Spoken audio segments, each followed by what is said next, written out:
ప్రార్థన చేసుకుందామండి. మహాగణుడు అయిన మా కన్న తండ్రి, మహోన్నతమైన నీ నామమునకు స్తుతి చెల్లిస్తున్నాము నాయన. నీ అపారమైన ప్రేమ చేత తండ్రి మమ్మల్ని అందరినీ కూడా నాయన కాచి కాపాడుతున్న విధానాన్ని బట్టి మీకు వందనములు తండ్రి. మరొక పునరుద్ధాన దినము రోజు నాయన మీ సన్నిధిలో నాయన మమ్మల్ని అందరూ నిలవపెట్టుకొని తండ్రి చక్కగా మీ వాక్యంతో మాతో మాట్లాడుతున్నందుకు మీకు స్తోత్రములు తెలియజేసుకుంటున్నాం నాయన. మీ ఆత్మ సహాయాన్ని మాకు అందించండి. ప్రతి విషయంలోనూ మీ కృపను మీ కాపుదలను మా మీద ఉంచండి. చక్కగా నాయన మీ మాటలు మేము ధ్యానించినటువంటి మీ వాక్యం ప్రకారంగా నాయన మా జీవితాలు మేల్కొలుపుగా ఉండడానికి సహాయం చేయండి. శబ్దయంత్రం ద్వారా ఎంతమంది అయితే మీ వాక్యాన్ని వింటున్నారో తండ్రి, వారందరూ హృదయాలు కూడా కదిలించబడటానికి సహాయం చేయమని ప్రాధేయపడుతున్నాం నాయన. మీ వాక్యమే శాశ్వతం గనక తండ్రి, మీరే శాశ్వతం గనక నాయన, శాశ్వతమైనటువంటి ఆ లోకానికి మేమందరం రావటానికి సహాయం చేయమని కోరుకుంటూ చెప్పబోతున్నటువంటి మీ మాటలు తండ్రి నా మాటలుగా కాకుండా మీ మాటలుగా అంగీకరించే విధంగా సహాయం చేయండి తండ్రి. ప్రతి విషయంలోనూ తండ్రి వాక్యంలో చక్కగా తండ్రి ఆలోచన కలగజేసి తండ్రి మరి వాక్యానుసారంగా మా జీవితాలు ఉండటానికి సహాయం చేయమని మరొకసారి మీ పాదాల చెంత విన్నవించుకుంటూ వింటున్నటువంటి మీ పిల్లలందరికీ తండ్రి ఈ వాక్యం నాయన వాళ్ళ హృదయాల్లో తండ్రి నొచ్చుకొని ఆ వాక్యానుసారంగా వారి జీవితాన్ని కొనసాగించడానికి సహాయం చేయమని మా ప్రభువు మా రక్షకుడు అయినటువంటి యేసుక్రీస్తు వారి పుణ్య నామములు ఈ ప్రార్థన అడిగి వేడుకొంచున్నాం పరమ తండ్రి, ఆమేన్. కొంచెం బేస్తకి కొంచెం ప్రభునందు ప్రియమైన దేవుని పిల్లలైన మీ అందరికీ మహనీయుడు మన ప్రభువు మన రక్షకుడు అయినటువంటి యేసుక్రీస్తు వారి నామములో నా యొక్క శుభవందనాలు తెలియజేసుకుంటున్నాను. ప్రియులరా, దేవుని యొక్క ఉన్నతమైన ప్రేమను బట్టి ఆయన మహాకృపను బట్టి మరొక ఆదివారం మనకి దేవుడు మరి ఆయన సన్నిధిలో మనం కూర్చొని ఆయన వాక్యాన్ని ధ్యానించడానికి దేవుడు మనకిచ్చినటువంటి చక్కటి అవకాశాన్ని మనం సద్వినియోగం చేసుకుందాం. ఎందుకంటే ప్రియమైన దేవుని వల్లరా ఇప్పటి వరకు మనము తండ్రి అయినటువంటి దేవుడు ఎవరు, ప్రభు అయినటువంటి యేసుక్రీస్తు వారు ఎవరు, పరిశుద్ధాత్మ దేవుడు ఎవరు అనేటువంటి విషయాలు మనం తెలుసుకున్నాం. అయితే ఈరోజు చెప్పబోతున్నటువంటి మాటలు ఏంటంటే ప్రియమైన దేవుని వల్లరా మార్కు సువార్త 16వ అధ్యాయము మార్కు సువార్త 16వ అధ్యాయము మార్కు సువార్త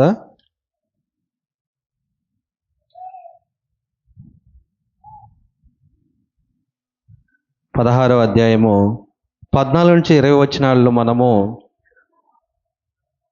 14 నుండి 20 వచనాలు చదువుకున్నాం పోయిన వారం చివరి మాటలు. అవునా? ఏమని మాట్లాడుకున్నాం? ఆత్మ ఫలాల గురించి మనం మాట్లాడుకుంటూ ప్రియమైన దేవుని వల్లరా ఆత్మ వరములు కూడా ఉన్నవి. ఈ ఆత్మ వరములు ఉన్న వాళ్ళు ఎలా మాట్లాడతారంటే, ఏమేం చేస్తారంటే, వాళ్ళు ఏ పని చేసినా కూడా ప్రియమైన దేవుని వల్లరా వాళ్ళు విశ్వాసం కలిగి దేవుని యందు భయభక్తులు కలిగి వాక్యానుసారంగా జీవిస్తూ ఆ మొదటి సంఘంలో ఉన్న వారికి దేవుడు మాట్లాడుతున్నటువంటి మాటలు ఏంటంటే, ఒకసారి చదవండి. మార్కు సువార్త 16వ అధ్యాయము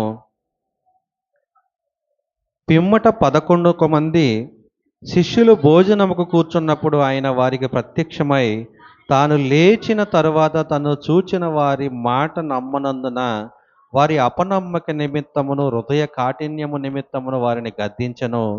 మరియు మీరు సర్వలోకమునకు వెళ్ళి సర్వ సృష్టికి సువార్తను ప్రకటించుడి. అంటే సర్వలోకానికి వెళ్ళాలి, సర్వ సృష్టికి సువార్త ప్రకటించాలి.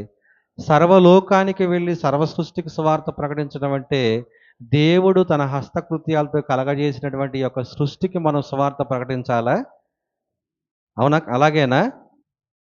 మరి అక్కడ అలాగే ఉందిగా. కానీ ఈ సర్వలోకంలో ఉన్నటువంటి ఆయన పిల్లలైనటువంటి మనకు ఎవరైతే దేవుడు వాక్యం తెలియక వాక్యానుసారంగా లేక లోకానుసారంగా ఉన్న వాళ్ళని వాక్యంలోకి రాబట్టాలంటే ఏం ప్రకటించాలి మనం? ఏంటి ఆ సువార్త? క్రీస్తు మరణ పునరుద్ధానము. ప్రభు అయినటువంటి యేసుక్రీస్తు వారు ఎందుకు ఈ లోకానికి వచ్చాడు, వచ్చినటువంటి ఆయన 33.5 సంవత్సరాలు ఏం చేశాడు, 3.5 సంవత్సరాల కాలంలో చివర ఆయన బోధ ఎలా మారింది? ఆ బోధ ప్రకారము ప్రపంచంలో ఉన్న వారంతా మారిపోయి ఇప్పటి వరకు కూడా యేసుక్రీస్తు వారు ఖాళీ సమాధిని చూసి ఆశ్చర్యపోయి ప్రభువైనటువంటి యేసుక్రీస్తు వారు తిరిగి మరలా లేచాడని నిర్ధారణ చేసుకొని ఈరోజు ఇక్కడ కూర్చున్నటువంటి మనం అందరం కూడా ఎలా నమ్ముతున్నాము?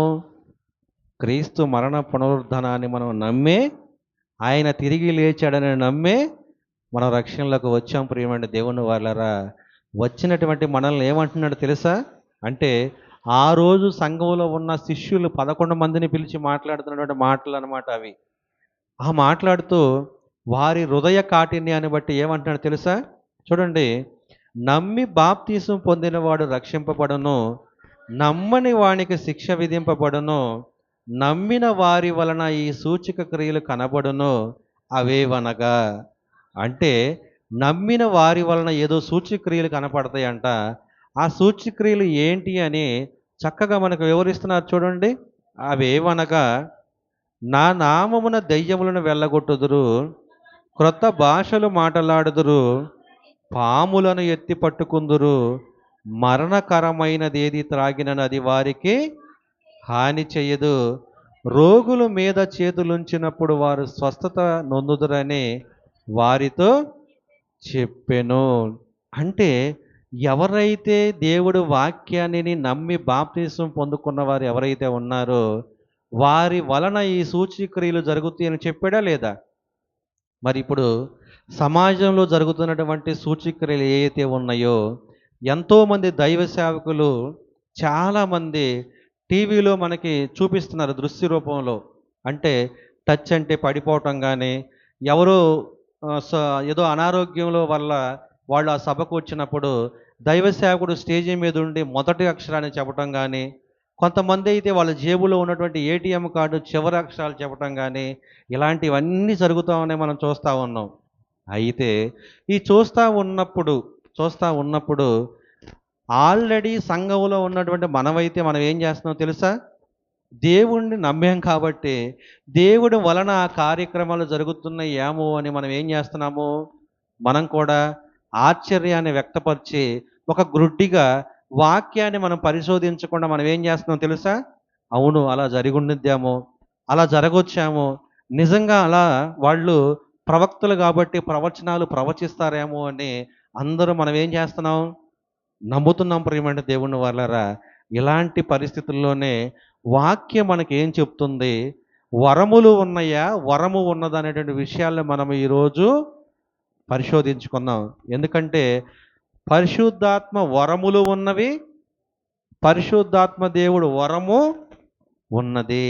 అయితే అపోస్తుల కార్యము 2వ అధ్యాయము 1 నుండి 4 వచనాలు చదువుకుంటే ప్రియమైన దేవుని వల్లరా, అపోస్తుల కార్యములు 2వ అధ్యాయము 1 నుండి 4 వచనాలు చదివితే చూడండి, ఇక్కడ పరిశుద్ధాత్మ దేవుడు శిష్యుల మీదకి వచ్చినటువంటి సందర్భం అన్నమాట.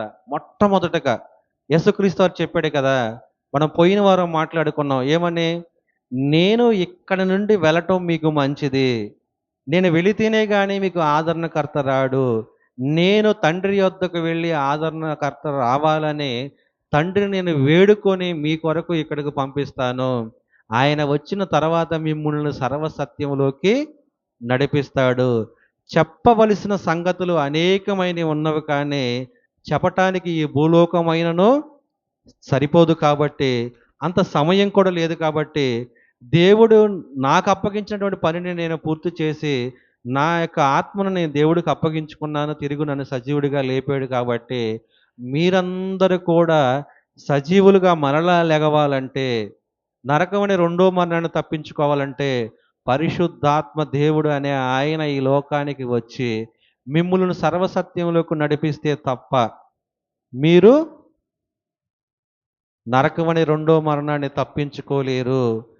నేనేదైతే రక్షణ భాగ్యాన్ని మీకు కలగజేశానో, సిలువలో ప్రాణత్యాగాన్ని చేశానో, నన్ను నమ్మి నా యొద్దకు రావాలన్నా కానీ ఆ పరిశుద్ధాత్మ దేవుడు మీకు సహాయం చేస్తే తప్ప నన్ను మీరు గుర్తెరగలేరు, నా రక్షణ భాగ్యాన్ని మీరు తెలుసుకోలేరు, నా యందు విశ్వాసం ఉంచి మీ జీవితాన్ని చివరి వరకు కూడా కొనసాగించలేరు. కాబట్టి నేను ఈ లోకం విడిచి వెళ్ళిపోయి పరిశుద్ధాత్ముని ఈ లోకానికి పంపిస్తాను. అప్పుడు మీకు మంచి జరిగిద్దని యేసుక్రీస్తు వారు తిరిగి లేచిన తర్వాత శిష్యులకు చెప్పడం జరిగింది. అవునా? అలాంటి పరిస్థితుల్లో మనం ఆలోచించినప్పుడు ఖచ్చితంగా ఏదైతే యేసుక్రీస్తు వారు ప్రవచన రూపంలో ప్రవచించాడో ఆ ప్రవచనం నెరవేర్పు అనమాట ఇది. ఎలా నెరవేరుతుందో చూడండి. పెంతెకోస్తు పండగ దినమున వచ్చినప్పుడు అందరూ ఒక చోట కూడియుండిరి. అప్పుడు వేగముగా వీచు బలమైన గాలి వంటి ఒక ధ్వని ఆకాశం నుండి అకస్మాత్తుగా వారు కూర్చుండిన ఇల్లంతయు నిండెను. మరియు అగ్నిజ్వాలల వంటి నాలుకలు విభాగింపబడినట్టుగా వారికి కనబడి వారిలో ఒక్కొక్కని మీద వ్రాలగా అందరూ పరిశుద్ధాత్మతో నిండిన వారై ఆ ఆత్మ వాక్శక్తి అనుగ్రహించిన కొలది అన్య భాషలతో మాట్లాడసాగిరి. ఏం చేశారు వాళ్ళు? యేసుక్రీస్తు వారు మార్కు సువార్తలో చెప్పాడు కదా, ఏమని? అన్య భాషలు మాట్లాడతారని చెప్పారు. వీళ్ళు మాట్లాడారా లేదా? మాట్లాడబట్టే కదా ప్రియమైన దేవుని వల్లరా అక్కడ ఉన్నటువంటి ఆ యొక్క పెంతెకోస్తు పండగకు వచ్చినటువంటి చుట్టుపక్కల ఉన్న ప్రాంతాల వాళ్ళు ఆ యొక్క గ్రీకు భాష కానీ లేదంటే అక్కడ ఉన్నటువంటి యేసుక్రీస్తు వారు మాట్లాడినటువంటి లోకల్ భాష అరమేయిక్ భాష కానీ ఆ భాష కాకుండా వేరే భాష మాట్లాడే వాళ్ళు వచ్చారు పెంతెకోస్తు పండక్కి. ఎవరు వాళ్ళు? ఎవరంటే యూదులే, ఇజ్రాయేలీలే. కానీ అంతకుముందు చెరలు వాళ్ళ మీదకు వచ్చినప్పుడు వారి మీద వేరే వాళ్ళు వచ్చి యుద్ధం చేసినప్పుడు ఆ యుద్ధంలో ఎవరైతే చెరపట్టబడ్డారో కొంతమంది ఆ చెరపట్టబడిన చోటే వారు స్థిరంగా నిలబడిపోయి మరలా తిరిగి యెరూషలేం ప్రాంతానికి రాలా. కానీ వాళ్ళు ఎప్పుడెప్పుడు వచ్చేవాళ్ళు తెలుసా? పాత నిబంధనలో పండగలు కొన్ని పండగలు ఉన్నాయి. అవి ఎక్కడంటే యెరూషలేము దేవాలయములోనే చేయాలి, బయట చేయటానికి కుదరదు. ఎవరి ఊరుల్లో ఎవరి దేశాల్లో వాళ్ళు ఉండి చేసుకోవడానికి కుదరదు. వాళ్ళు ఖచ్చితంగా వచ్చి ఈ యొక్క పెంతెకోస్తు పండుగలో పార్టిసిపేట్ చేయాలన్నమాట. యేసుక్రీస్తు వారు సిలువ వేసే టయానికి చుట్టుపక్కల ఏ దేశాలు అయితే వెళ్ళిపోయినటువంటి చెదిరిపోయినటువంటి వాళ్ళందరూ కూడా ఆ పెంతెకోస్తు పండగకు వచ్చారనమాట. ఆ వచ్చినటువంటి వారు కొన్ని వారాల తర్వాత మరి ఇంకొక పండగ ఉందన్నమాట. ఆ పండగ చూసుకొని మరలా వెళ్ళొచ్చు. ఎందుకంటే అంత దూరం నుంచి తిరిగి వచ్చి మరలా ఒక 50 రోజుల లోపులోనే ఇంకొక పండగ ఉంది. ఆ పండగకు మరలా తిరిగి రావాలంటే వాళ్ళకి ఎంత ఖర్చు అయింది? అవునా? అందుకని వాళ్ళు ఏం చేశారంటే ఇది కూడా చూసుకొని వెళదామని ఉన్నారు. అయితే పెంతెకోస్తు పండగకు ముందు పస్కా పండగ ఉంది కదా, ఉందా లేదా?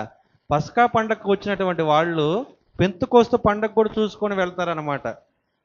ఇప్పుడు వేరు వేరు దేశాలలో వేరు వేరు భాషలు వచ్చినటువంటి వాళ్ళు ఆ పండగకు వచ్చారు కదా. ఎవరైతే ఈ అపోస్తుల మీద పరిశుద్ధాత్మ దేవుడు నాలుకల వలె విభాగింపబడి వారి మీద వ్రాలినప్పుడు వాళ్ళు ఏం భాషలు మాట్లాడుతున్నారో తెలుసా? అన్య భాషలు మాట్లాడసాగిరి. అక్కడ ఉన్నటువంటి చూడండి, ఆ కాలమున ఆకాశము క్రింద నుండి ప్రతి జనములో నుండి వచ్చిన భక్తి గల యూదులు యెరూషలేములో కాపురముండిరి. అప్పుడు వాళ్ళకి ఆశ్చర్యం కలిగింది. ఏంటి వీళ్ళు ఇలా మాట్లాడుతున్నారు, ఆ శబ్దం ఏంటో విందామని అందరూ అక్కడికి వచ్చారనమాట. వచ్చిన తర్వాత ఏం జరుగుతుందో తెలుసా? ఇదిగో చూడండి 10వ వచనం. కురేని దగ్గర లిబియా ప్రాంతముల యందు కాపురం ఉన్నవారు, రోమా నుండి పరవాసులుగా వచ్చిన వారు, యూదులు, మత ప్రావిష్టులు, కెత్రియులు, అరేబియులు మొదలైన మనమందరము వీరు మన భాషలతో దేవుని గొప్ప కార్యములు వివరించుట వినుచున్నామని చెప్పుకొనిరి. ఏమేం భాషలు మాట్లాడారు వాళ్ళు? వేరు వేరు ప్రాంతాల నుంచి వచ్చినటువంటి వారి భాషల్లో వీరు మాట్లాడటం వల్ల వాళ్ళకి ఏం కలుగుతుందో తెలుసా? ఒక వింత ఆశ్చర్యం కలుగుతుంది. ఇంకొంతమంది ఏం చేస్తున్నారు తెలుసా? ఇదిగో వీళ్ళు ఏదో మద్యం దాగుంటారు, ఈ మద్యం మత్తులో వీళ్ళు ఇలా మాట్లాడుతున్నారని కొంతమంది హేళన చేసిన వాళ్ళు కూడా ఉన్నారు ప్రియమైన దేవుని వాళ్ళరా. కొంతమంది ఇది ఏం చేశారు తెలుసా? ఇది ఖచ్చితంగా దేవుడు వలన జరిగినటువంటి కార్యమే. కాబట్టి మనం మాత్రం దీన్ని లైట్గా తీసుకున్నామంటే మన జీవితాలకు ఏదో ప్రమాదం ఉంది, దేవుడు ఏదో మనల్ని హెచ్చరిస్తున్నాడని చెప్పి వాళ్ళు ఏం చేశారు తెలుసా? చూడండి 37వ వచనం చూడండి. వారు ఈ మాట విని హృదయములో నొచ్చుకొని, సహోదరులారా మేమేమి చేద్దామని పేతురును కడమ అపోస్తులను అడగగా, అప్పుడు పేతురు గారు మాట్లాడుతున్నాడు, మీరు మారు మనసు పొంది పాపక్షమాపణ నిమిత్తము ప్రతి వాడు యేసుక్రీస్తు నామమున బాప్తీసము పొందుడి, అప్పుడు మీరు పరిశుద్ధాత్మ అను వరము పొందుదురు. మరి వరములంటే ఏంటి? అర్థమవుతుందా? వరములు వేరు, వరము వేరు. వరము అంటే బాప్తీసం తీసుకున్న ప్రతి ఒక్కరి మీదకి పరిశుద్ధాత్మ దేవుడు వస్తాడు కాబట్టి, ఆయన వచ్చిన దాన్నే మనం ఏమంటాము బైబిల్ ప్రకారంగా? వరము అంటాము. అవునా?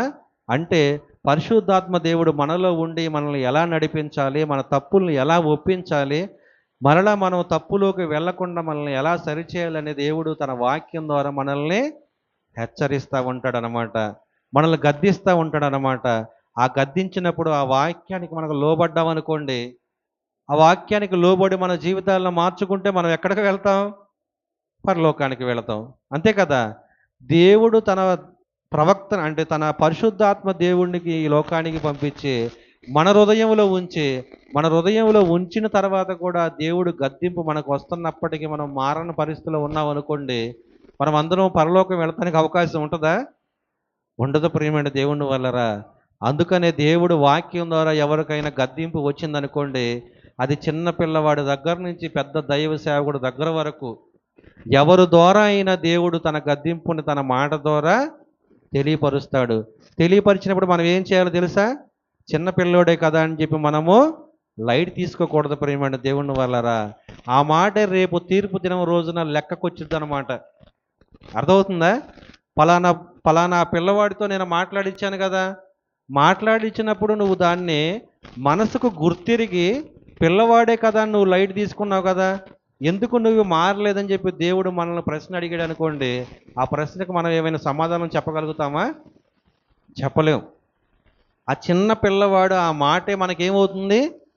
తీర్పు దినం రోజు మనల్ని దేవుని సన్నిధిలో నిలబెట్టిద్ది అనమాట. అప్పుడు మనం ఏం చేయాలి? పెద్ద దైవ సేవకుడైనా, చిన్న దైవ సేవకుడైనా, చిన్న పిల్లవాడైనా, ఆఖరికి అన్యుడైనా, ఎవరి ద్వారా అయినా దేవుడు మనలో తప్పులుంటే సరి చేసుకోవడానికి మనల్ని ఏం చేస్తాడు?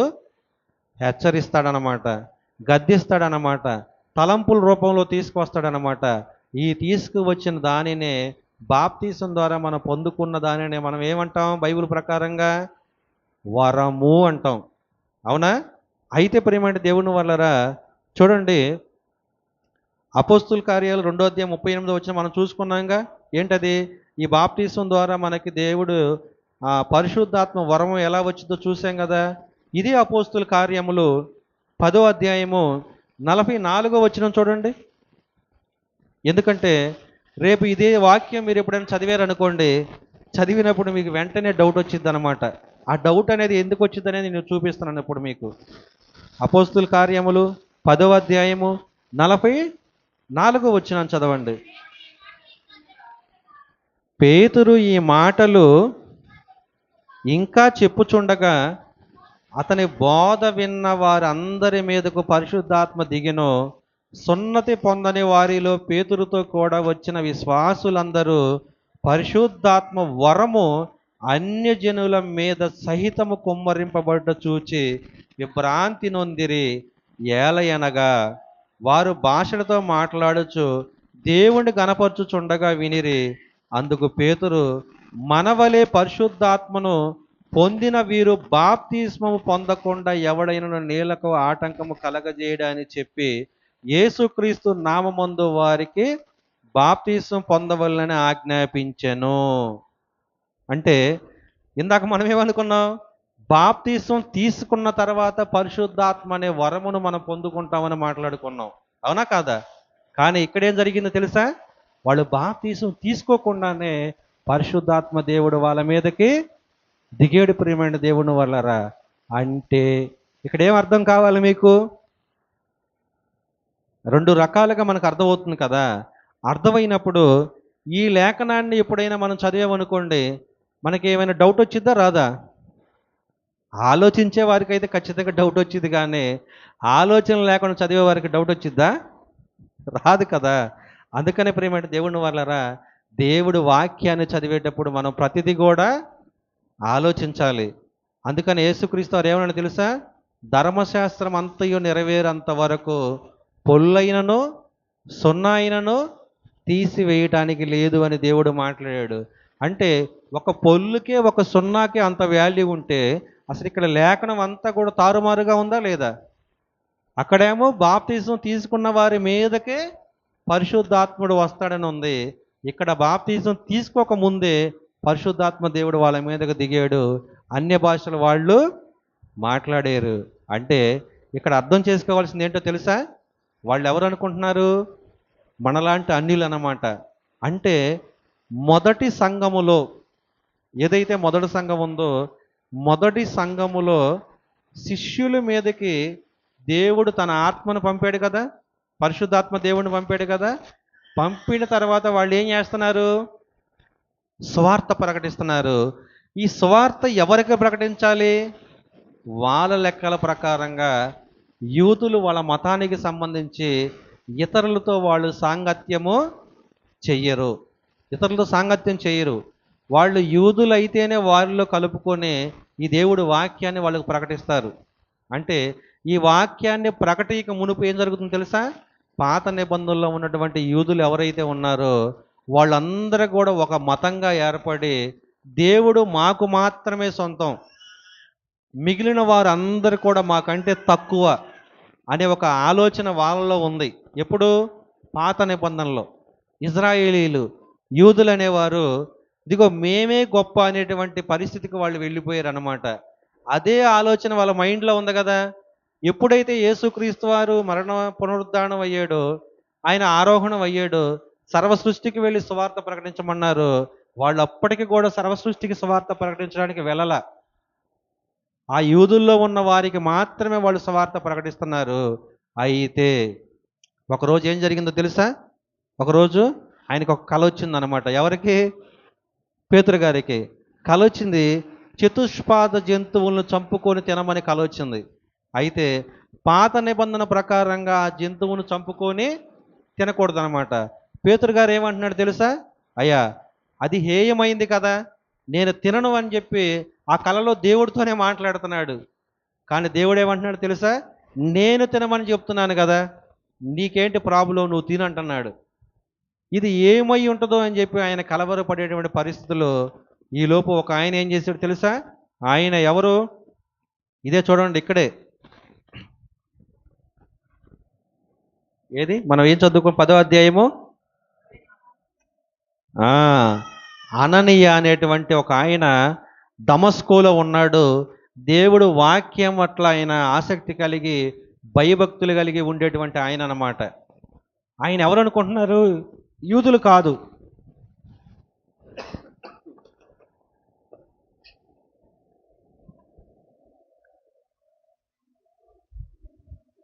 ఆయన యూదుడు కాదు, అన్యుడు. అన్యుడికితో సహవాసం వీళ్ళు చేస్తారా? చెయ్యరు. ఈయనకైతే కళ వచ్చింది కదా. అయితే ఈ అననీయ అనేటువంటి ఆయనకు కూడా కళ వచ్చింది. కళ అంటే ఒక దర్శనం వచ్చింది. ఆ దర్శనంలో ఇదిగో పలానా చోట పేతురు అనేటువంటి ఒక ఆయన ఉన్నాడు, నువ్వు పలానా వాళ్ళని పంపించి ఆయన నీ ఇంటికి పిలిపించుకొని సువార్త చెప్పించుకో అని చెప్పి ఒక దాన్ని ఏమంటారు చూడండి.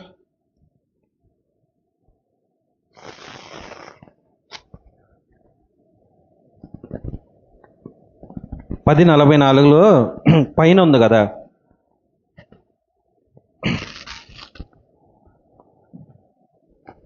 ఈ ఫ్యాన్ గాలికి పేపర్లన్నీ లేచిపోతున్నాయి.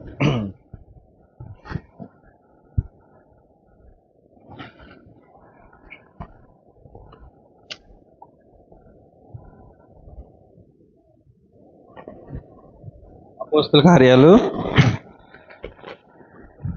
10:44 కదా. 44 పైన మనం చదువుకున్నాం.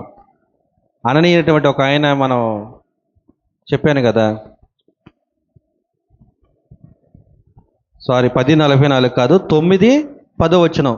9వ అధ్యాయం 10వ వచనంలో, 9వ అధ్యాయం 10వ వచనంలో, దమస్కోలు అననీయ అను ఒక శిష్యుడుండెను. ప్రభు దర్శనమందు అననీయ అని అతనిని పిలవగా అతడు, ఆ ప్రభువా ఇదిగో నేను ఉన్నాననెను. అంటే ప్రభు దర్శనం కలిగిందనమాట ఆయనకి. ఇదిగో నేను ఉన్నాను అన్నాడు. అందుకు ప్రభు, నీవు లేచి తిన్నా నిదానం సారీ, ఇది కూడా కాదు.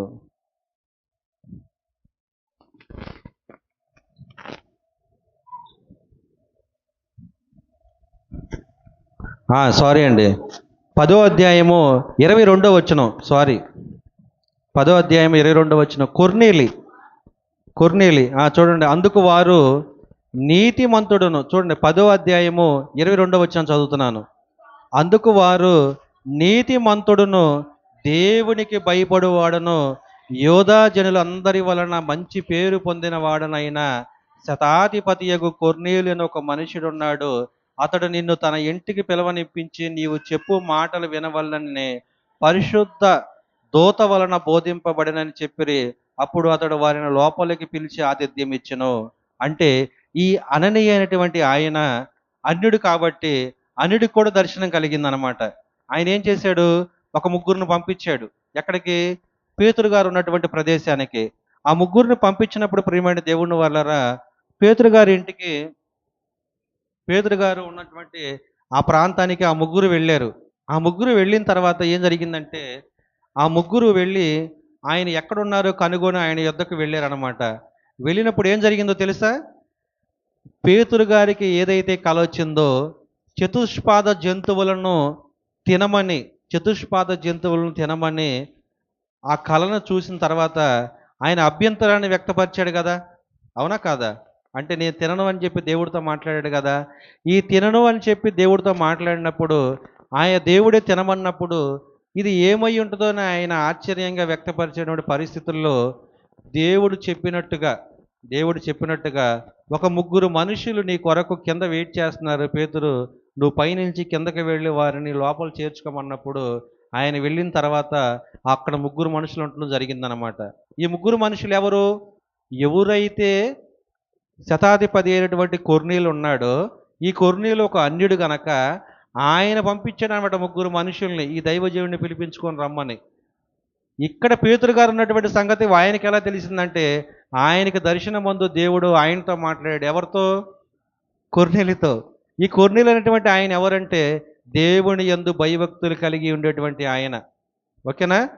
అయితే ఇప్పుడు పేతురు గారు ఎవరు? యూదులకు సంబంధించినటువంటి వాడు అతను కదా.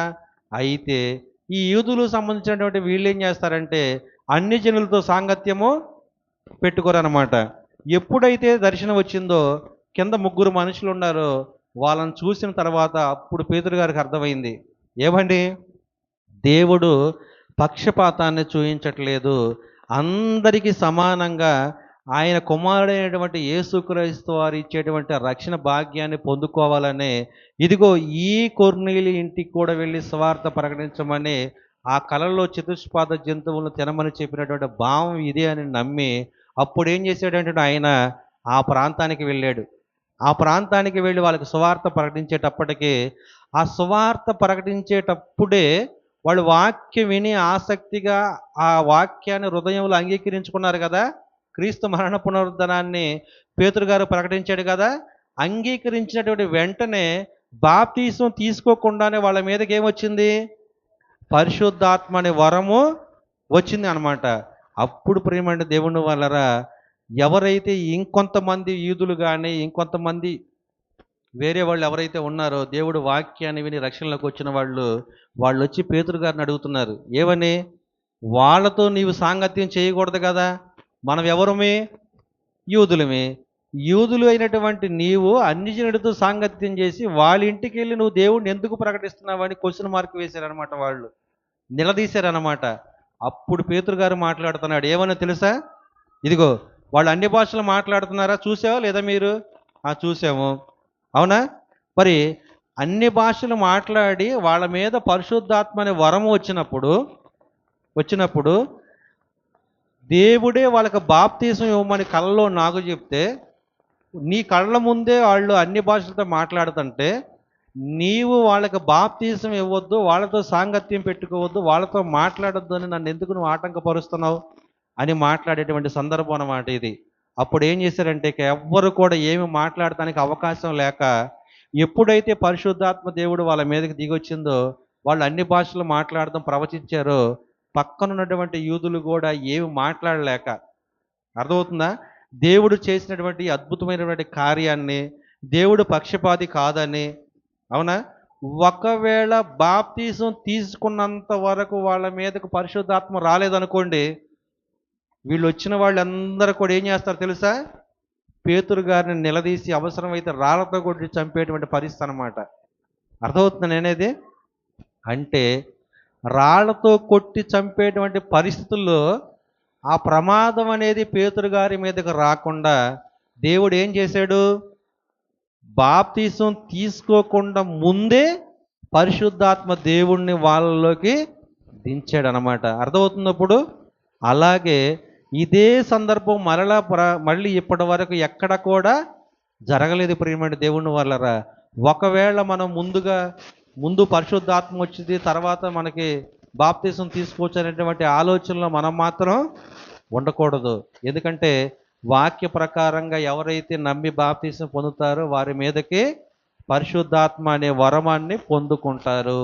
ముందుగా మాత్రమే వీళ్ళ వరకే వచ్చింది, తర్వాత ఇంకెవ్వరికి కూడా రాలేదు.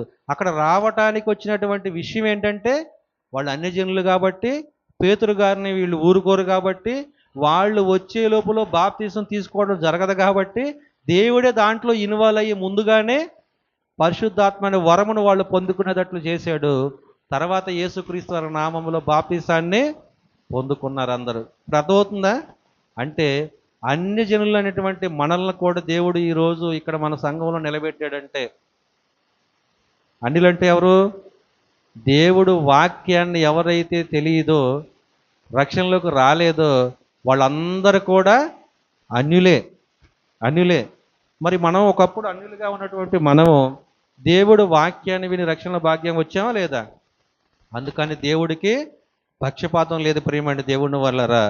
ఇలా మనం ఆలోచించుకుంటూ పోతే చూడండి, కొరింథీయులకు రాసినటువంటి మొదటి పత్రిక 12వ అధ్యాయము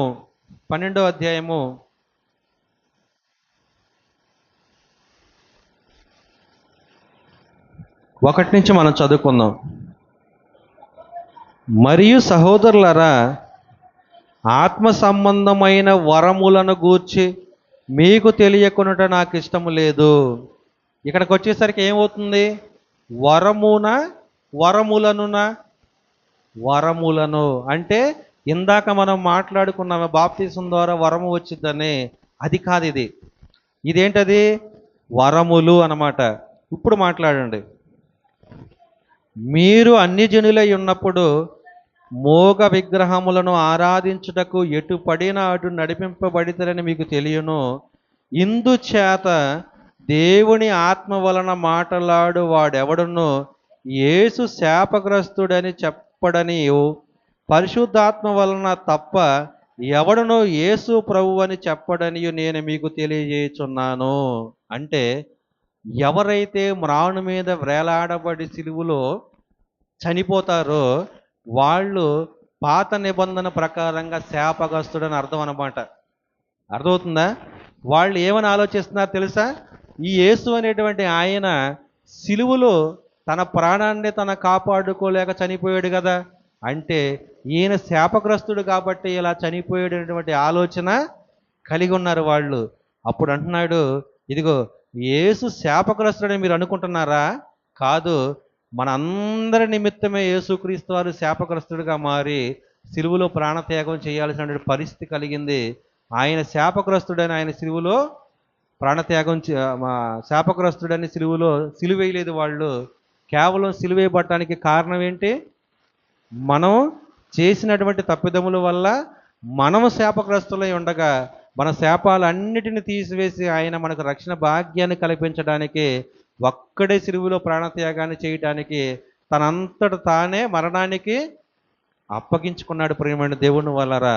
అది మాట్లాడుతూ ఏమన్నాడు చూడండి, పరిశుద్ధాత్మ వలన తప్ప ఎవడునో యేసు ప్రభువు అని చెప్పలేడని నేను మీకు తెలియజేయుచున్నాను. అంటే ఈ పరిశుద్ధాత్ముడు ఎవరైతే ఉన్నారో మనం అనుకుంటున్నాం కదా, ఆయన ఎవరు హృదయంలోకి వచ్చి ప్రేరణ కలిగించి ఇదిగో ప్రభు అయినటువంటి యేసుక్రీస్తు వారు దేవుడు అని ఆయన ఒప్పింపజేస్తాడు. అలా ఒప్పింపజేసి పరిశుద్ధాత్మ దేవుడు వాళ్ళల్లో ఉంటేనే తప్ప యేసుక్రీస్తు వారిని ప్రభువు అని వాళ్ళ నోటితో వాళ్ళు ఒప్పుకోలేరనమాట. ఒకవేళ పరిశుద్ధాత్ముడే లేకపోతే ప్రభు అని ఒప్పుకోలేరు. అదే విషయం చెప్తూ కింద 4 చూడండి. కృపావరములు నానా విధములుగా ఉన్నవి కానీ ఆత్మ యొక్కడే. అంటే చూసారా, కృపావరములు అంటే నానా విధములుగా ఉన్నాయి, రకరకాలుగా ఉన్నాయి. ఆ రకరకాలు ఏంటో తర్వాత మాట్లాడుతున్నాడు కానీ ఆత్మ మాత్రం ఎలా ఉన్నారు? నలుగురున్నారా, ఇద్దరున్నారా, ఒకళ్ళున్నారా అని ఆలోచిస్తే ఒక్కళ్ళు మాత్రమే ఉన్నారు, ఒక్కడే ఉన్నాడు. మరియు పరిచర్యలు నానా విధములుగా ఉన్నవి కానీ ప్రభువు ఒక్కడే. ప్రభు అంటే ఎవరు? ప్రభు అయినటువంటి యేసుక్రీస్తు వారు. పరిచర్యలు అంటే ఒకళ్ళు సంఘములో ఊడ్చే కార్యక్రమాన్ని తీసుకుంటారు, ఇంకొకళ్ళు సంఘములో సౌండ్ సిస్టమ్ కార్యక్రమం తీసుకుంటారు, ఇంకొకళ్ళు ఇంకేదైనా పాంప్లెట్ల కార్యక్రమంలో ఉంటారు. రకరకాలుగా నానా విధాలుగా దేవుడి పరిచర్యలో ఉండేవాళ్ళు ఉంటారు. ఆఖరికి బాత్రూమ్స్ ఉంటే బాత్రూములు కూడా కడిగే వాళ్ళు ఉంటారు చాలామంది, అది కూడా పరిచర్యే. మనం ఏమనుకుంటాం తెలుసా? దైవజనుడిగా ఉన్నాడు కాబట్టి ఈయనకు పెద్ద పీఠం వేసి దేవుడు కూర్చోబెడతాడేమో అనుకుంటారు. కాదు, ఆఖరికి చివరన ఉండి ఎవ్వరికి తెలియకుండా బాత్రూములు కడిగేటువంటి ఆయన కూడా దేవుడు తన సింహాసనం మందు ప్రక్కన ఇంకొక సింహాసనం వేసి కూర్చోబెట్టే స్థితిని ఇస్తాడనమాట. అర్థమవుతుందా? అంతేకాని మనం ఏదో టీవీల్లో చూసి దేవుని వాక్యాన్ని బోధించే వాళ్ళు మంచిగా చాలామంది ఉంటారు, కానీ కొంతమంది ఒకవేళ తప్పుడు విధానంలో బోధించే వాళ్ళు కూడా ఉన్నా ఆ అట్రాక్షన్కి మనం అట్రాక్ట్ అయిపోయి గొప్ప దైవజీవుడు అనుకోని మనం అనుకుంటున్నాం అనుకోండి, ఒకవేళ అది కరెక్ట్ కాకపోతే వారికంటే వాళ్ళ దగ్గర ఉండి ఎక్కడో ఒక మూలన పని చేసుకుంటా ఉంటారు చూసారా, వాళ్ళైనా బాప్తీసం అదే రక్షణ ద్వారా పరలోకానికి వెళతారేమో కానీ దేవుడు వాక్యాన్ని ఉన్నతున్నట్టు సరిగా బోధించకపోతే వారు మాత్రము పరలోకానికి వెళ్ళేటువంటి పరిస్థితి ఉన్నదన్నమాట. అందుకనే దైవజనులు అనేటువంటి వాళ్ళకి మహాభయంకరమైనటువంటి శిక్ష ఉంటుంది. చాలా జాగ్రత్తగా ఉండాలి దైవ సేవకులు, ఎలా పడితే అలా ఉండకూడదు. అందుకనే చెప్పే మాట అయినా చేసే పని అయినా కరెక్ట్గా ఉండాలన్నమాట. అలా ఉండగలిగితేనే దైవ సేవకుడిగా ఉండాలి. ఎందుకు? దైవ సేవకులు అనే వాళ్ళకి శిక్ష ఎక్కువగా ఉంటుంది, చాలా జాగ్రత్తగా ఉండాలి. ఇలాగే మనం ఆలోచించుకుంటూ పోతే చూడండి, 6 నానా విధములైన కార్యములు కలవుగానే అందరిలోనూ అన్నిటినీ జరిగించు దేవుడు ఒక్కడే. అంటే నానా విధాలుగా కార్యక్రమాలు జరుగుతున్నాయి అనుకోండి, ఈ అందరిలోనూ అన్నిటిని జరిగించేటువంటి దేవుడు ఎవరు? తండ్రి అయినటువంటి దేవుడు యెహోవా ఒక్కడే. తర్వాత చూడండి, ఆయనను అందరి ప్రయోజనము కొరకు ప్రతి వానికి ఆత్మ ప్రత్యక్షత అనుగ్రహించబడుచున్నాడు చున్నది ఏలయనగా. ఇక్కడ స్టార్ట్ అవుతుంది. ఏంటది చూడండి. ఫస్ట్, ఒకని ఆత్మ మూలముగా బుద్ధి వాక్యమును, మరి ఒకనికి ఆ ఆత్మను అనుసరించిన జ్ఞానవాక్యమును, మరి ఒకనికి ఆ ఆత్మ వలననే విశ్వాసమును, మరి ఒకనికి ఆ ఒక్క ఆత్మ వలననే స్వస్థపరచు వరము కలను, మరి ఒకనికి అద్భుత కార్యములను చేయు శక్తియు, మరి ఒకనికి ప్రవచన వరమును, మరి ఒకనికి ఆత్మల విమోచనయు, మరి ఒకనికి నానావిధ భాషలను, మరి ఒకనికి భాషల అర్థము చెప్పు శక్తియు అనుగ్రహింపబడి ఉన్నవి. మొత్తం ఎన్ని లెక్కేసుకున్నా తెలుసా? చదువుకున్నాం కానీ 9 ఉన్నాయి ప్రియమైన దేవుని వాళ్ళరా. అంటే నానా విధములుగా జరుగుతున్నటువంటి పరిచర్యలో దేవుడు రకరకాలుగా ఆయన పరిచర్య చేసేదానికి విభాగింపి ఒకళ్ళకి సపరేట్గా తన ఆత్మను కుమ్మరించి ఏం చేస్తున్నాడు తెలుసా? కొంతమందికి కొంత పని అప్పచెబుతున్నాడు, ఇంకొకరికి ఇంకొక పని అప్పచెబుతున్నాడు. ఇలాగ అందరూ కలిసి ఎవరు దేవుడిచ్చినటువంటి తలాంతుల ప్రకారంగా వాళ్ళు ఆ కార్యక్రమాలు చేస్తేనే ఫుల్ఫిల్ అవుతుందన్నమాట. దేవుడు పరిచర్యలో క్రీస్తు మరణ పునరుద్ధాన్ని ప్రకటించే దానిలో ఫుల్ఫిల్ అవుతుందన్నమాట. అవునా? అంతేకాని దేవుడు నాకు ఇచ్చాడు కాబట్టి నేనే గొప్ప, ఇదిగో నేను చెయ్యి వేసి ప్రార్థన చేయగానే వాళ్ళకి మంచి కార్యాలు జరుగుతున్నాయి కాబట్టి ఈ దేవుడు గొప్ప, ఒక అతను బాగా వాక్యం చెప్పగలుగుతాడు కాబట్టి ఆయన గొప్ప. మరి భోజనాలు పెట్టడానికే పెంతెకొస్తు అపోస్తులు ఏం చేశారు? భోజనాలు పెట్టడానికి ఏం చేశారు తెలుసా? అపోస్తుల కార్యాలు చూడండి, అపోస్తుల కార్యాలు 5వ అధ్యాయము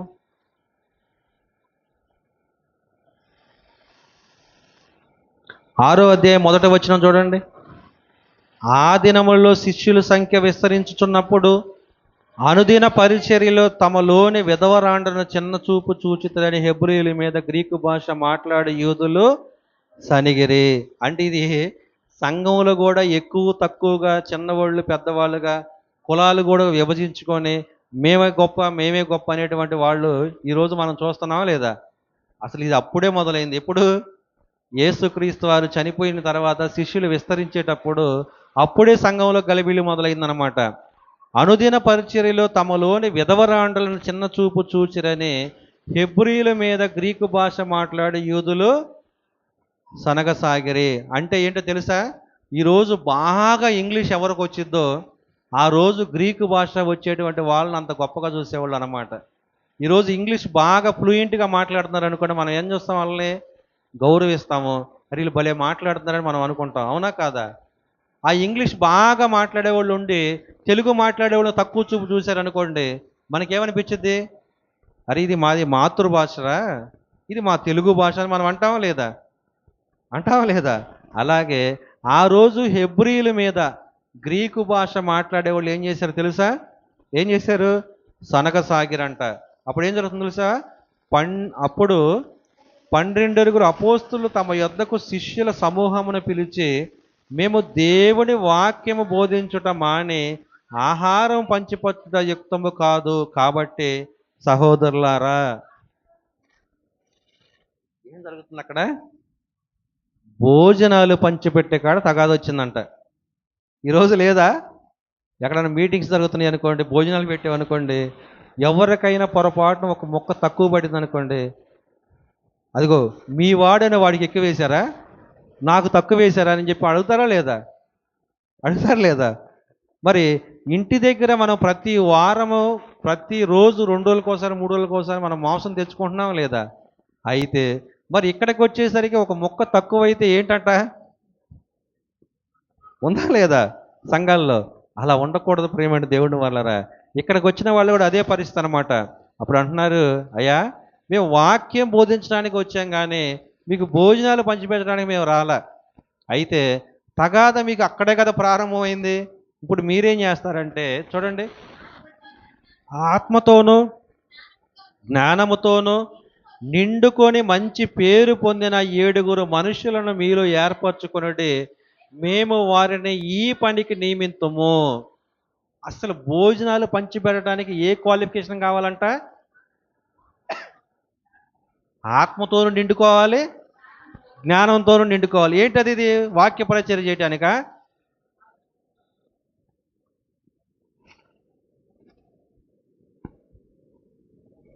ఒక్క భోజనాలు వడ్డీయడానికే ఆత్మతోనూ జ్ఞానముతోనూ నిండుకునేటువంటి వారు కావాలంటే దేవుడు క్వాలిఫికేషన్ చెబుతుంటే, ఈరోజు సంఘ పెద్దలుగా ఉన్నటువంటి వాళ్ళకి ఏమైనా ఉన్నాయా?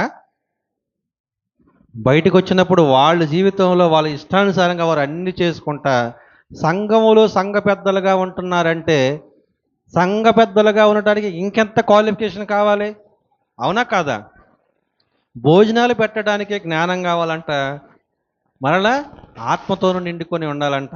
తర్వాత చూడండి, అయితే మేము ప్రార్థన యందును వాక్య పరిచర్య యందును ఎడతెగా ఉందుమని చెప్పిరి. ఈ మాట జనసమూహం అంతటికి ఇష్టమైనటువంటిది కావున వాళ్ళు విశ్వాసంతోనూ పరిశుద్ధతతోనూ నిండుకొనిన వాడైన కొంతమంది పేర్లు చెప్తూ వీరు ప్రార్థన చేసి వారి మీద చేతులుంచిరి. అర్థమవుతుందా? అప్పుడు ఏమవుతుంది? దేవుడి వాక్యము ప్రబలమై శిష్యుల సంఖ్య యెరూషలేములో బహుగా విస్తరించెను. మరియు యాజకులు అనేకులు విశ్వాసమునకు లోబడిరి. చూసారా? అంటే ఎవ్వరికి అప్పగించినటువంటి బాధ్యతను వాళ్ళు చక్కగా నిర్వర్తించారనుకోండి, దేవుడు వాక్యం అంతకంతకు అనేకమైనటువంటి ప్రదేశాలకు సువార్త వెళ్ళిద్ది. అవునా కాదా? అవునా? మనం కలవర టెంపుల్లో చూస్తామా లేదా? వాళ్ళు ఎక్కడ దేనికి నియమించారో వాళ్ళు అక్కడ ఆ పని మాత్రం పర్ఫెక్ట్గా చేస్తారనమాట. చేస్తారా లేదా? అంటే అలాంటి కట్టుబాటు కనుక లేకపోతే, చూసి చూడనట్టుగా ఆ పైన ఉన్నటువంటి యజమాని వదిలిపెడితే వచ్చేటువంటి వాళ్ళని రిసీవ్ చేసుకున్న దగ్గర నుంచి చెప్పులు విడిచే దగ్గర వరకు కూడా ఎలా పడితే అలా ఉంటాయా ఉండవా? కానీ ఎవరికి అప్పగించినటువంటి బాధ్యతను వాళ్ళు ఏం చేస్తారు? అక్కడ చెప్పులు స్టాండ్లో పెట్టేవాళ్ళు వాళ్ళు ఏం చేస్తారు? కరెక్ట్గా చెప్పులు స్టాండ్లో పెడతారనమాట. అవునా కాదా? ఇంకొకళ్ళు లోపలికి ఆహ్వానించేవాళ్ళు లోపలికి ఆహ్వానిస్తూ ఉంటారు. సీట్లలో కూర్చోబెట్టేవాళ్ళు వాళ్ళ పని వాళ్ళు చేస్తూ ఉంటారు. అవునా? భోజనాల కాడ వాళ్ళ పని వాళ్ళు చేస్తూ ఉంటారు. వంట వండేవాళ్ళు వాళ్ళ పని వాళ్ళు చేస్తూ ఉంటారు. ఎవ్వరికి అప్పగించినటువంటి పనిని అక్కడ పూర్తి చేయకపోతే అంతమందిని కూర్చోబెట్టి వాక్యం చెప్పగలుగుతారా? ఎంత పెద్ద దైవ సేవకుడైనా కిందున్న వాళ్ళు పర్ఫెక్ట్గా లేకపోతే వాక్యాన్ని సరిగా బోధించేటువంటి అవకాశం ఉండదన్నమాట. ఈ కిందుండ వాళ్ళు నమ్మకత్వంగా పర్ఫెక్ట్గా పనిచేస్తేనే దైవ సేవకుడు తన వాక్యాన్ని అర్థవంతంగా వివరించగలుగుతాడు. ఇంకా పరిచర్యలో ముందుకు ఎదగించడానికి అవకాశం కలిగిద్ది. అనేకులు మారి దేవుడు వాక్యాన్ని ఆకర్షించడానికి అవకాశం కలిగిద్ది అనమాట. అంటే ఎవరిలో ఏ మంచి ఉందో ఆ మంచిని మనం ఏం చేయాలి? తీసుకోవాలి. అవునా కాదా? ఒక తేనెటీగ ఉందనుకోండి, ఒకే పువ్వు మీదకు వాలి ఆ పువ్వులో ఉన్నటువంటి మకరందాన్ని పీల్చి ఆ ఒకే పువ్వులోని తేనె తీసుకొచ్చి పెట్టిద్దా? ఆ తేనెలో ఉన్నటువంటి మధురం రావాలంటే ఏం చేయాలి తెలుసా? అనేక పూల మీదకి వాలాలి. అలాగే దేవుడిని నమ్మినటువంటి మనం కూడా ఏ దైవ సేవకుడు వాక్యం చెబుతున్నాడో దైవ సేవకుడిని బట్టి మనం వాక్యము వినకూడదనమాట. చిన్న దైవ సేవకుడైనా పెద్ద దైవ సేవకుడైనా వాళ్ళల్లో ఉన్నటువంటి మంచి క్వాలిఫికేషన్లు ఏవైతే ఉన్నాయో వాటిని మాత్రం మనం ఖచ్చితంగా తీసుకోవాలి.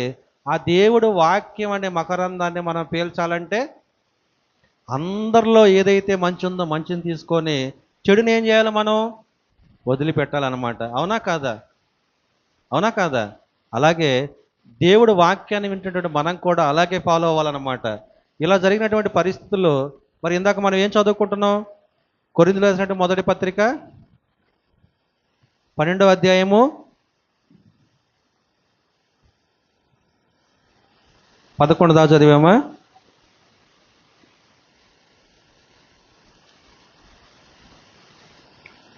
కొరింథీయులకు రాసిన మొదటి పత్రిక 12వ అధ్యాయము 1 నుంచి మనం చదువుకుంటూ వస్తాం. ఎక్కడికి ఆగాము మనం?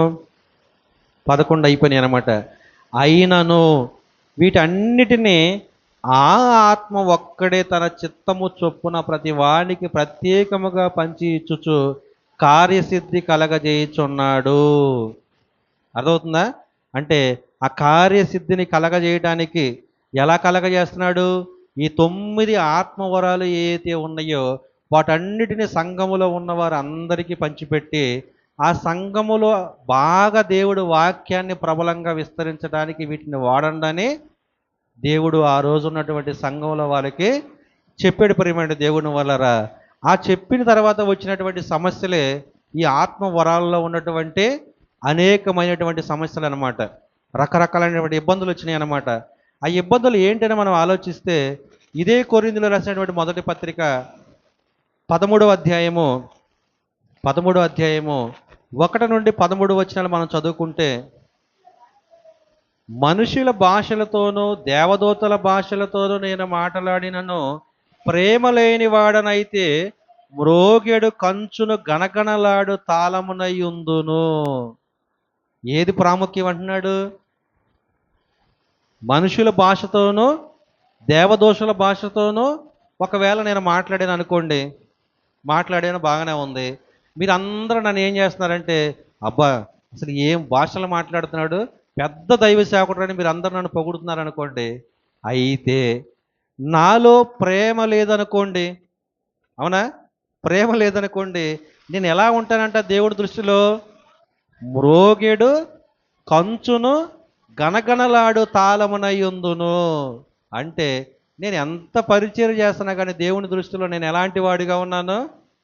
డంబపు మాటలు పలికేవాడిగానే నేను ఉండిపోయాను ప్రియమైన దేవుని వల్లరా. ఆ తర్వాత చూడండి, ప్రవచించు కృపావరము కలిగి మర్మములన్నీయు జ్ఞానమంతయు ఎరిగిన వాడనైనను, కొండలను పెకిలింపగల పరిపూర్ణమైన విశ్వాసం గలవాడైనను ప్రేమ లేని వాడనైతే నేను వ్యర్థుడనే. అసలు దేవుడు వాక్యాన్ని ప్రకటిస్తున్నారు, భాషలు మాట్లాడుతున్నారు, రకరకాలైనటువంటి 9 రకాలైనటువంటి ఆత్మ వరాలు కొమ్మరించినటువంటి పరిస్థితుల్లో మరలా ఈ విషయాన్ని ఎందుకు చెప్తున్నాడు? ఎందుకు చెప్తున్నాడంటే, ఇదిగో అన్నిటికంటే ప్రాముఖ్యమైనది ఒకటి ఉంది. ఇవన్నీ కూడా అందరి యందు ప్రేమ కలిగి ఉండటానికి మాత్రమే ఇవి వాడాలి తప్ప, ఏదో నేను గొప్పగా అందరి దృష్టిలో గొప్పవాడిగా పెద్ద దైవ సేవకుడిగా కనబడటానికి మాత్రం వీటిని నేను వాడకూడదు ప్రియమైన దేవుని వల్లరా. అయితే చూడండి,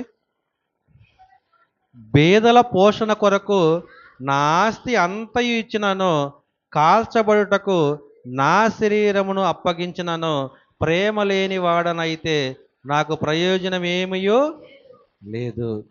చూసారా? ఇదిగో నా ఆస్తి మొత్తం పేదలకు ఇచ్చేసాను, ఆఖరికి నా దేహాన్ని కూడా వాళ్ళకి ఇచ్చేసాను. నీ ఇష్టం చేసుకోండి, కిడ్నీలు అమ్ముకుంటే అమ్ముకోండి, లివర్ తీసుకుంటే తీసుకోండి, కళ్ళు కావాలా పీక్కోండి అని ఇచ్చేసాను అనుకోండి. అంత చేసినా కూడా నాలో ప్రేమ లేదనుకోండి, ఎవరినో ఒకరిని క్షమించలేనటువంటి ఒక లోపల ఏదన్నా ఒకటి నాటబడి ఉందనుకోండి, ఒక అతన్ని నేను క్షమించలేనటువంటి పరిస్థితిలో నేను ఉన్నాను అనుకోండి, నేను ఎంత చేసినా కూడా ఏమవుతుంది? ప్రయోజనం ఏమీ లేదు కదా. అదే మాట్లాడుతున్నాడు. ఆ తర్వాత చూడండి, ప్రేమ దీర్ఘకాలము సహించును, దయ చూపించును, ప్రేమ మత్సరపడదు, ప్రేమ డంబముగా ప్రవర్తించదు, అది ఉప్పొంగదు, అమర్యాదగా నడవదు, స్వప్రయోజనమును విచారించుకొనదు, త్వరగా కోపపడదు, అపకారమును మనసులో ఉంచుకొనదు, దుర్నీతి విషయమై సంతోషపడక సత్యమందు సంతోషించును, అన్నిటికీ తాళ్ళుకొనును, అన్నిటిని నమ్మును, అన్నిటిని నిరీక్షించును, అన్నిటినీ ఓర్చును. ఈ ప్రేమ ఉన్నటువంటి వాళ్ళు ఏం చేస్తారంట? ఈ లక్షణాలన్నీ వాళ్ళల్లో ఉంటేనే ప్రేమ ఉన్నట్టు. ఏంటది చెప్పు? ఫస్ట్ ఏమంటున్నాడు? ప్రేమ దీర్ఘకాలము సహించిద్దంట. అంటే ఎవరైనా ఒక వ్యక్తిని ఇబ్బంది కలగజేస్తున్నారనుకోండి, ఆ వ్యక్తి ప్రేమ కలిగిన వాడైతే ఏం చేస్తాడో తెలుసా? అవునా? చూడండి, మీరు ఒక భార్య ఉంది, ఒక భర్త ఉన్నాడు. ఆ భర్త తాగుబోతు అనుకోండి, తాళి కట్టించుకున్న తర్వాత తాగబోతనే విడాకులు ఇచ్చి వెళ్ళిపోతుందా? దీర్ఘకాలము సహిస్తుందా? దీర్ఘకాలము సహిస్తుంది కాబట్టే కుటుంబం మీద కానీ, బిడల మీద కానీ, భర్త మీద కానీ ప్రేమ ఉన్నట్టు ప్రియమైన దేవుని వల్లరా. ఒకవేళ ఏదో చిన్న తప్పు జరిగిందని, లేదా జీవితాంతం ఇబ్బంది పెడుతున్నారని ఆ కుటుంబంలో వారిని వదిలేశారనుకోండి, అప్పుడు ఏమవుతుంది? ప్రేమ లేని వాడిగా మనము మిగిలిపోతున్నాం దేవుని దృష్టిలో. తర్వాత చూడండి,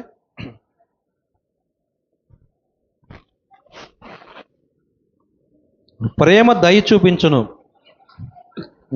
మత్సరపడదు, ఇదిగో డంబముగా ప్రవర్తింపదు, ఉప్పొంగదు. ఉప్పొంగిద్దా? ఈరోజు నాకు ఉందని ఉప్పొంగరు, రేపు లేదని 10 మందితో అయ్యో నాకు లేదని చెప్పుకునేటువంటి పరిస్థితి ఉన్నదనమాట. తర్వాత చూడండి, అమర్యాదగా, ఇది మెయిన్ ఇంపార్టెంట్ ప్రియమైన దేవుని వల్లరా. ఒక విషయంలో ఇతరుల పట్ల మనం ఎప్పుడు కూడా అమర్యాదగా నడవకూడదు, మాట్లాడకూడదు. తర్వాత చూడండి, స్వప్రయోజనమును విచారించుకొనదు.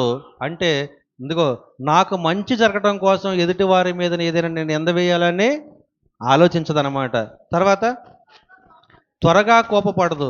నువ్వు ఎంత డిస్టర్బ్ చేస్తున్నా కానీ త్వరగా కోపపడతారా? కోపపడరు, నవ్వుతానే మాట్లాడుతూ ఉంటారు. కానీ ఆ విషయం ఏమవ్వాలి? వాళ్ళు నిదానంగా అర్థం చేసుకుంటారు ప్రియమైన దేవుని వల్లరా. ఆ తర్వాత చూడండి, ఆ అపకారమును మనసులో ఉంచుకొనదు, దుర్నీతి విషయమై సంతోషపడక సత్యమందు సంతోషించును.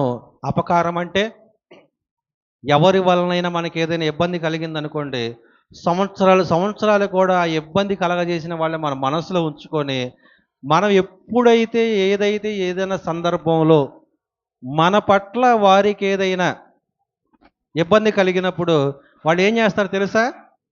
2, 3 సంవత్సరాల క్రితం కూడా మనం ఏదో జరిగినటువంటి విషయాన్ని తీసుకొచ్చి గుచ్చి గుచ్చి మాట్లాడేటువంటి పరిస్థితులు ఉంటాయి అన్నమాట. ఉంటాయా ఉండవా? ఉంటాయి. కానీ ప్రేమ ఉన్న వాళ్ళు ఏం చేస్తారు? దుర్నీతి విషయమై సంతోషపడక, దానికంటే ముందు ఏంటది? జనమును స్వప్రయోజనము విచారించుకొనదు, త్వరగా కోపపడదు, అపకారమును మనసులో ఉంచుకొనదు, దుర్నీతి విషయమై సంతోషపడక సత్యమందు, అంటే ఇదిగో మనల్ని ఎవరైనా అన్యాయం చేసిన వాళ్ళు, వాళ్ళకి ఏదైనా ఇబ్బంది కలిగిందనుకోండి, వాళ్ళకి అలాగే జరగాలి అని అంటారా లేదా? ఎవరు? సంఘానికి వచ్చేవాళ్ళే. వాళ్ళకి అలాగే జరగాలి అంటాం లేదా? ఇప్పుడు కరెక్ట్గా వాడికి బాగా జరిగింది అంటాం లేదా?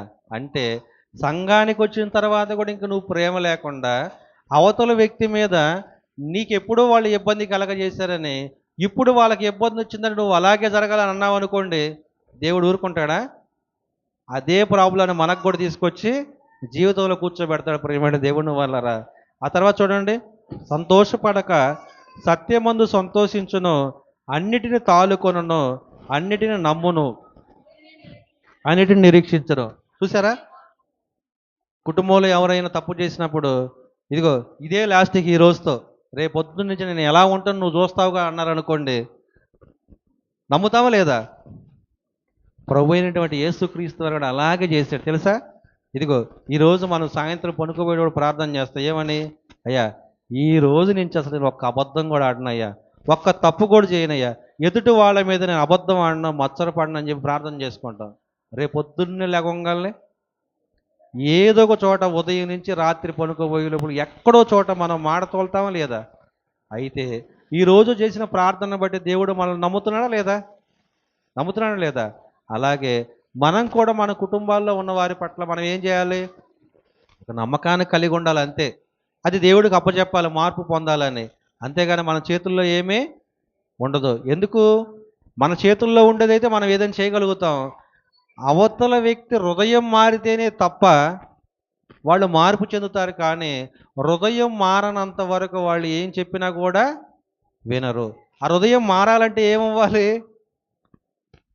మనమైతే ప్రార్థన చేయాలి, వాళ్ళకైతే దేవుడు వాక్యం అనేది వాళ్ళ హృదయంలోకి వెళ్ళాలి.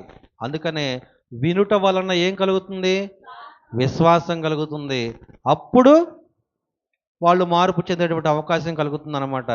అందుకని చూడండి, సంఘాల్లో మనం ఉన్నవాళ్ళు ఎవరైనా సరే ఎక్కువ ఆడవాళ్ళు ఎందుకుంటారు తెలుసా? తెలుసా ఎక్కువ ఆడవాళ్ళు ఎందుకుంటారు? తొందరగా వాక్యానికి అట్రాక్ట్ అవుతారు.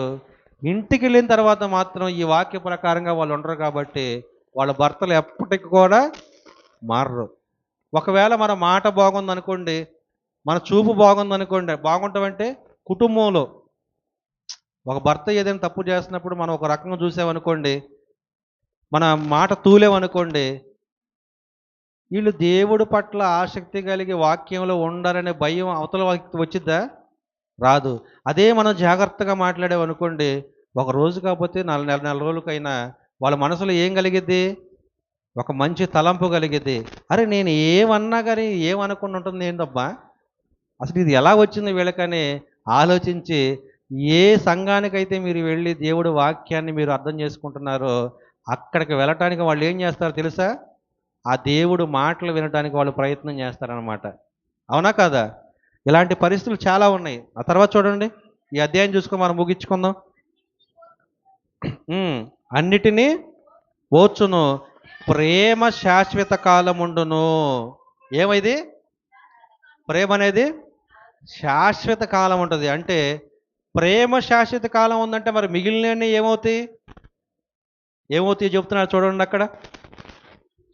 ప్రవచనములైనను నిరార్థకములగును, భాషలైనను నిలిచిపోవును, జ్ఞానమైనను నిరర్థకమగును.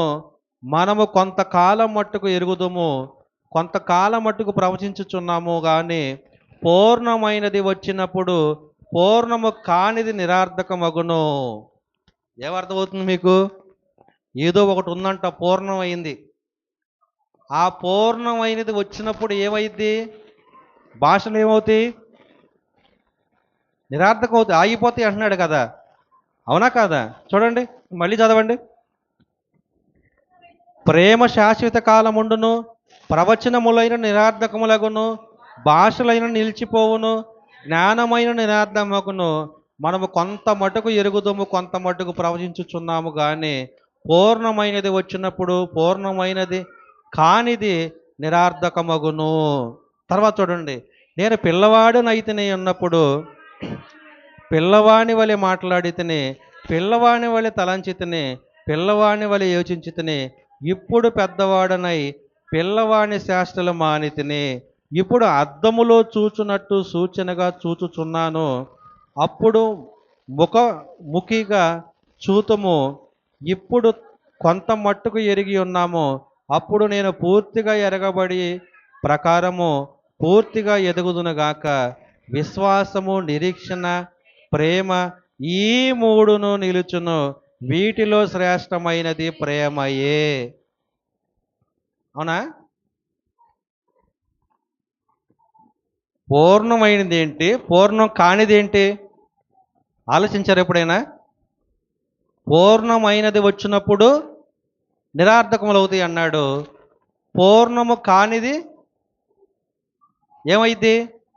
ఆగిపోయిద్దా లేదా? పూర్ణమైంది రావాలంట, అది ఎప్పుడు వచ్చింది? భాషలు ఎప్పుడు ఆగిపోతున్నాయి? నెక్స్ట్ ఏం జరిగిద్ది తెలుసుకోవాలంటే గురువారం రండి. ఓకేనా?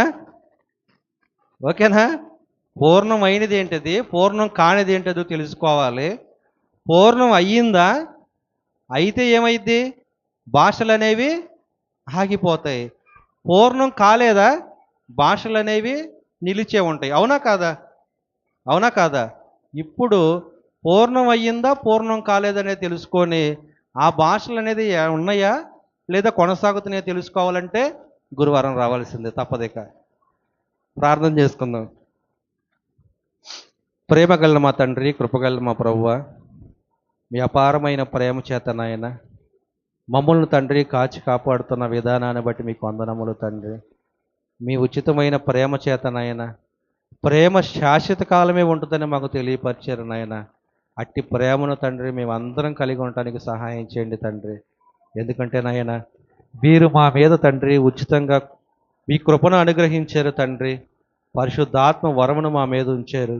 ప్రభు అయినటువంటి యేసు క్రీస్తు వారిని సిలువలో ప్రాణత్యాగం చేసి ఆ సిలువ త్యాగాన్ని మేము గుర్తెరిగే విధంగా పరిశుద్ధాత్మ అనే వరమును మేము పొందుకోవడానికి సహాయం చేశారు. అందును బట్టి మీకు స్తుతులు స్తోత్రములు తెలియజేసుకుంటున్నాం తండ్రి. ఆ పరిశుద్ధాత్మ దేవుడు మాలో ఉండి నాయన వాక్యం అనే ఉదక స్నానాన్ని మాకు చేయిస్తున్నాడు తండ్రి. ప్రతిరోజు మా ఆలోచనలు, మా చూపులు, మా తలంపులు, మా మాటలు అన్నీ కూడా నాయన సరిచేసుకోవడానికి పరిశుద్ధాత్మ దేవుడు మాలో ఉండి మమ్మల్ని హెచ్చరిస్తూ మా జీవితాలు తండ్రి పరలోకం వైపు నడిపిస్తున్న విధానాన్ని బట్టి మీకు వందనములు తెలియజేసుకుంటున్నాం తండ్రి. ఆయన మరి ఈ వాక్యం వింటున్నటువంటి ప్రతి ఒక్క బిడ్డ కూడా నాయన వారి హృదయాల్లో తండ్రి చక్కటి తలంపులు కలగజేయండి నాయన. విశ్వాసమునకు తండ్రి మరి కర్తగా ఉన్నటువంటి యేసుక్రీస్తు వారి వైపు వారు చూచి తండ్రి ప్రతి మాట, ప్రతి చూపు, ప్రతి ఆలోచన మార్చుకొని నాయన పరిశుద్ధాత్మ దేవుడు హెచ్చరించినటువంటి మాటలకు లోబడి తండ్రి జీవితాన్ని సరిచేసుకోవడానికి మరొక అవకాశాన్ని మా అందరికీ కలగజేయమని ప్రార్థిస్తున్నాం తండ్రి. ఎందుకంటే నాయన ఈ లోకంలో మేము బ్రతికి ఉన్నప్పుడు మాత్రమే మా జీవితాలు మార్చుకుంటే మీరున్నటువంటి లోకానికి రావటానికి అవకాశం కలిగిద్దని బైబిల్ ద్వారా మేము విన్నాం తండ్రి. మరి అలాంటి మాటలు తండ్రి మాకు తెలియపరిచిన ఆయన మరి వాక్యం అనే ఉదక స్నానాన్ని మాకు చేయించి తండ్రి ఈ భూమి మీద మేము బ్రతికి ఉన్నప్పుడే నాయన మా తల్లిదండ్రులు మా బాగు కోసం ఒక దెబ్బ కొట్టైన తండ్రి మా జీవితాన్ని మార్చాలని ఎలా అనుకుంటున్నారో తండ్రి మాకు కూడా నాయన అట్టి తండ్రి మరి అధికారిగా మీరు ఉన్నారు కనుక, తండ్రిగా మీరు ఉన్నారు కనుక తండ్రి మరి మమ్మల్ని క్రమశిక్షణలో పెడతానికి నాయన ఈ లోకంలో ఎన్ని సమస్యలు వచ్చినా సరే ఆ సమస్యలను తండ్రి మేము జయించడానికి శక్తినివ్వండి, బలాన్ని ఇవ్వండి. ఆ సమస్యల ద్వారానైనా మాకు మీరు నేర్పుతున్నటువంటి పాఠాలను మేము నేర్చుకోవడానికి సహాయం చేయండి తండ్రి. మేము నాయన యేసుక్రీస్తు వారు ఎలా అయితే తండ్రి మరి మీ కొరకు ఈ లోకంలో బ్రతికాడు తండ్రి. అట్టి ధన్యతను నాయన ఆ బ్రతుకు బ్రతకటానికి తండ్రి యేసుక్రీస్తు వారు స్వారూప్యంలోకి మేమందరం మారటానికి సహాయం చేయమని ప్రాధేయపడుతున్నాం తండ్రి. అలాగే నాయన ప్రభువైనటువంటి యేసుక్రీస్తు వారు ఈ లోకానికి వచ్చిన తండ్రి. ఆయన చేసినటువంటి త్యాగంలో నాయన మరి ఆ విషయాలన్నిటిని కూడా తండ్రి మరి చాలామంది తండ్రి తెలుసుకోక తండ్రి మరి ఇప్పటికీ లోకంలో కలిసినటువంటి పరిస్థితుల్లో నాయన ప్రభువైనటువంటి యేసు క్రీస్తు వారు ఈ లోకానికి ఎందుకు వచ్చాడో, వచ్చినటువంటి ఆయన సిలువలో ప్రాణత్యాగం చేసిన విధానంలో, ఆ త్యాగంలో ఉన్నటువంటి అర్థం ఏమిటో తండ్రి, ఆ అర్థాన్ని వివరించటానికి నాయన రేపటి నుంచి 2 రోజుల మహాసభలు తండ్రి మీ నామ ఘనత కొరకు ఏర్పాటు చేసి ఉన్నావు నాయన. ఆ అట్టి తండ్రి మరి దైవ సేవకులు మాట్లాడబోతుండగా నాయన, వాళ్ళ హృదయాల్లో మీ ఆత్మను ఉంచండి తండ్రి. ఆత్మతో తండ్రి మీ పిల్లలకు కావలసినటువంటి ప్రతి మాటను కూడా మాట్లాడించమని ప్రాధేయపడుతున్నాం తండ్రి. మరి ఆ యొక్క సభలు తండ్రి మరి మొదటి నుంచి చివరి వరకు కూడా నాయన సకాలంలో చక్కగా తండ్రి ఒక క్రమంగా జరగటానికి సహాయం చేయమని ప్రాధేయపడుతున్నాం తండ్రి. మరి ఇంతకు ముందే ఎంతోమంది దైవ సేవకులు తండ్రి మరి ఎంతోమంది సభలు ఏర్పాటు చేసిన ఆయన మీ కుమారుడైనటువంటి యేసు క్రీస్తు వారిని గణపరిచే విధంగా మిమ్మల్ని గణపరిచే విధంగా మంచి సభలు ఏర్పాటు చేసి వాక్యాన్ని ప్రకటింపజేశారు తండ్రి. మరి విన్నటువంటి వాక్య ప్రకారంగా తండ్రి మరి యొక్క జీవితాలు మార్చుకొని నాయన మీకు అంకితమయ్యే విధంగా సహాయం చేయమని ప్రాధేయపడుతూ ఈ 2 రోజుల మహాసభలు కూడా తండ్రి చక్కగా విజయవంతంగా జరగడానికి సహాయం చేయమని కేవలం తండ్రి మరి మీ నామ ఘనత కొరకు ఆత్మల రక్షణార్థమై తండ్రి ఈ యొక్క సభలు జరిగించడానికి తండ్రి మరి ఏర్పాటు చేసినటువంటి ఆ విషయాన్ని మీకు తెలుసు కనుక నాయన హృదయ అంతరంగాలు ఎరిగిన దేవుడు మీరు గనక తండ్రి ఎవ్వరు కూడా నాయన మేము గొప్పలకు పోకుండా తండ్రి అనేకులైనటువంటి మీ పిల్లలకు తండ్రి మరి ఆశీర్వాదకరంగా ఆ సభలు జరిగించడానికి సహాయం చేయమని ప్రాధేయపడుతూ తండ్రి తలలో ఉంచినటువంటి ప్రతి బిడ్డను కూడా జ్ఞాపకం చేసుకోండి నాయన. మంచి ఆలోచన కలగజేయండి తండ్రి. కుటుంబాల్లో నెమ్మదిని దయచేయండి నాయన. కుటుంబంలో ఉన్నటువంటి సమస్యలకు తండ్రి మరి మీ వాక్యం ద్వారా నాయన వారు వాటిని సరిచేసుకోవడానికి సహాయం చేయమని ప్రాధేయపడుతున్నాం తండ్రి. మీ కృపను వారి కుటుంబాలకు అనుగ్రహించమని ప్రాధేయపడుతున్నాం తండ్రి. విన్న వాక్య ప్రకారంగా వారి జీవితాల్లో వారి కుటుంబాల్లో తండ్రి మరి 30దింతలుగాను 60దింతలుగాను 100దింతలుగాను ఫలాలు పొందుకునే విధంగా సహాయం చేయండి నాయన. అనేకులకు తండ్రి వీరు మార్గదర్శకంగా ఉండటానికి సహాయం చేయండి తండ్రి. వీరిని బట్టి అనేకులు తండ్రి మీ యొద్దకు రావటానికి సహాయం చేయండి తండ్రి.